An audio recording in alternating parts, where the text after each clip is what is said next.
Osceola was born in a small cabin in Tallahassee, Alabama in 1804. Near the Chattahoochee River is where Osceola and the other young boys in the village spent most of their time. Sometimes the other kids picked on him because he wasn't a full breed. His mother was a Creek Indian, while his father was a British trader. When Osceola grew a little older, he became the eminent ability. This means he became the governing spirit of the Seminoles. Soon after, the Creek Indians were forced off their land. Osceola was shocked. Their creator gave them this land. How could the white men take it over? By age 13, Osceola was captured by Andrew Jackson. By this time, he also was familiar with the English language. With the Creeks agreeing to move south to Florida, they would be released. So, the Upper and Lower Creeks joined forces. But it took weeks for them to move south. So, there was more than just one Seminole War? In fact, there were 3. Chief Ocseola killed Wiley Thompson on December 28, 1821, and massacred a military compound, which started the Second Seminole War.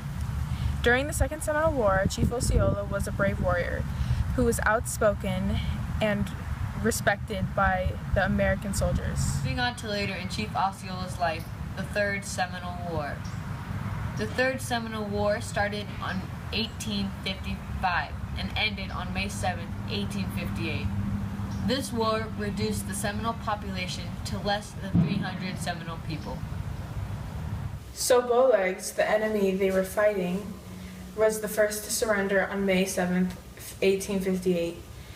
The Black Seminoles after the war were the ones that stayed in Florida, and after they were called the Remnants. The U.S. government abandoned all efforts to try and rid of the Seminole and remnants that never surrendered in Florida. John Horse and the Black Seminoles deserve to be remembered for a number of reasons. They created the largest haven in the U.S. South for runaway slaves. They led the largest slave revolt in U.S. history. They secured the only emancipation of rebellious slaves prior to the U.S. Civil War, and they formed the largest mass exodus of slaves across the United States, moving from the Florida Everglades through Indian Territory, what would become Oklahoma, eventually locating in Mexico, where they secured title to their own land. It's a remarkable story. It's overlooked not just by filmmakers, it's not well known in popular culture, and in fact it's been overlooked by historians of slavery, if you can believe it.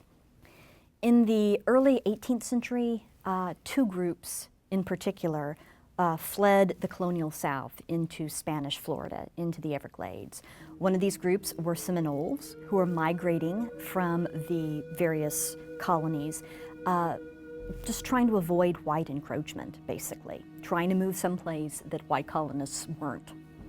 And the other group was runaway slaves, people who were fleeing and trying to create a free life for themselves. Both were welcome in Florida, and in fact, the Spanish crown offered runaway slaves their freedom if they would defend the land for the crown, for the Spanish. So a mixed society emerged in the Everglades of intermarriage, family intermingling between these runaway slaves and the Seminoles. And in fact, the first legally sanctioned black free town in the North American continent was in the Spanish Florida Everglades. After the American Revolution, people living in the southern states didn't really like living that close to a large armed population of former slaves, particularly when they were in league with the local Native American nation, the large armed group of free Seminoles. And they knew that their own slaves felt free to run away and be harbored by this group. They knew that they were welcomed. And so from George Washington's administration on, there was questions of what do we do about the problem of the Florida Everglades.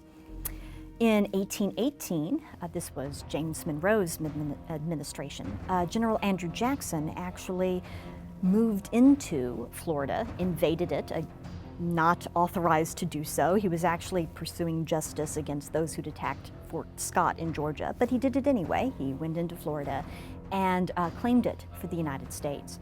When he seized the peninsula, he took the opportunity to execute some of the people who opposed him and also to clean out some of the areas of former slaves and Seminoles because he felt that this would make it better for annexation. The United States then soon actually bought Florida from the Spanish. When Jackson became president, he decided to make sure that the Black Seminole communities were moved out by force. So he pursued this in his policy, his larger policy of Indian removal.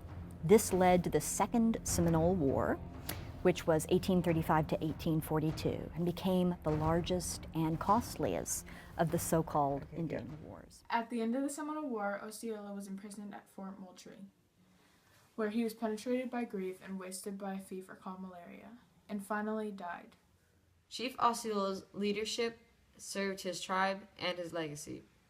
Still standing today is a monument which was erected from his memory near the main gates of Fort Moultrie.